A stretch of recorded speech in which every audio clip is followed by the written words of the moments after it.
duqeymo baan iyo sidoo kale weerar dhulka ah ay ciidamada qaranka Soomaaliyeed waxa ay ku galeen saaka aroortii iyo deegaanka Geelgub ee ka tirsan gobolka Shabeellaha Dhexe halkaas oo lagu naafeeyay ciidamada ay ku sugnaa halkaas ee ururka Al-Shabaab ayaa ciidamada dawladda federaalka Soomaaliya oo kaashanaya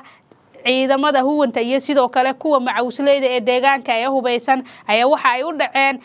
xalay iyagoo weerar aagaasi ka qabtay saaka aroortiina ku kalahay deegaanka Geelgub ee ka tirsan gobolka Shabeellaha Dhexe deegaanka Geelgub ee ka tirsan gobolka Shabeellaha Dhexe deegaanka Geelgub ee ka tirsan gobolka Shabeellaha Dhexe ay ururka Al-Shabaab la wareegeen muddo dhexdaas iyagoo kala wareegay ciidamada dawladda federaalka Soomaaliya iyo kuwa macawsleyda hasa ahaatee ciidamada oo mar kale dhiiranaa muujinaya sidoo kalena kaashanaya ciidamada macawsleyda ayaa saaka waxa ay u dhaadhaceen halka iyo deegaankaasi Geelgub iyagoo ugu dambeyn ku guuleystay halkaasina ku dilay ilaa iyo 5 horjooge oo ka tirsan ururka Al-Shabaab dawladda ayaa muddooyinkii ugu dambeysay waxa ay waday gobolka Shabeellaha Dhexe duqeymo iyo sidoo kale dagaalo dhulka oo isbarbar socdo kuwaas oo ay dawladda doonaysa in mar kale ay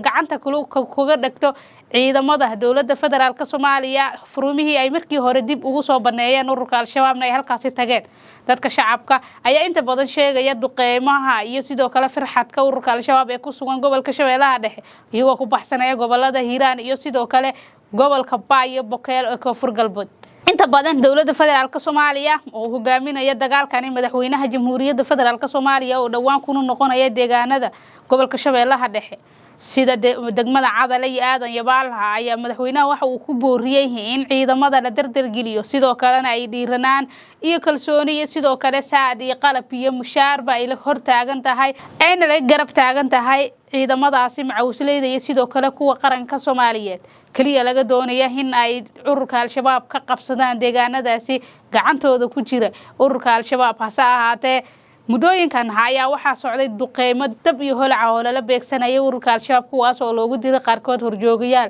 saraakiil iyo sidoo kale amiiro ururka Al-Shabaab ugu jira kaalin lixaad leh kana qayb qaadanaya hogaaminta dagaalka ay kula jiraan dawladda federaalka Soomaaliya iyo kuwa deegaanka ee macawsleyda Geelgub ayaa ugu dambeeyay oo saaka ciidamada qaranka Soomaaliyeed gacantooda soo galay hase ahaatee dhinaca kalena duqeymo buuxa ayaa waxa ay ka dhaceen masaajidka Cali Guduud saaka ilaa iyo xalay kuwaas oo ururka Al-Shabaab la beegsanayay sidoo kan lagu dilay xubno ka tirsan ururka Al-Shabaab nin lagu magacaabo Bashiir Caadle oo ah horjooga sidoo kalena caanka ah gobolka Shabeellaha Dhexe ayay duqeyntan haleeshay iyo kuwa kale oo aan magacooda wili la shaacinin hase ahaatee Bashiir Caadle ayaa ah nin caan ah sidoo kalena laga yaqaano gobolka Shabeellaha Dhexe ahaana horjooga firfircoon kuna lahaa awood xoogan ciidamada iyo sidoo kale ururka Al-Shabaab dagaalamayaasha iyo duulaanka ay dawladda ciidamada saldhigyada ay ku leeyihiin gobolka Shabeellaha Dhexe ay ku soo qaadaan hase ahaatee saaka ayaa laga toqosloosay gobi ahaanba iyadoo dagaalkaasi iyo duqeymahaasi lala beegsaday uu ku nafwaayay horjoogahaasi iyo kuwa kale oo gaaraya ilaa iyo 5 horjooge oo ku tirsanaa deegaanka masaajidka Cali Guduud ee gobolka Shabeellaha Dhexe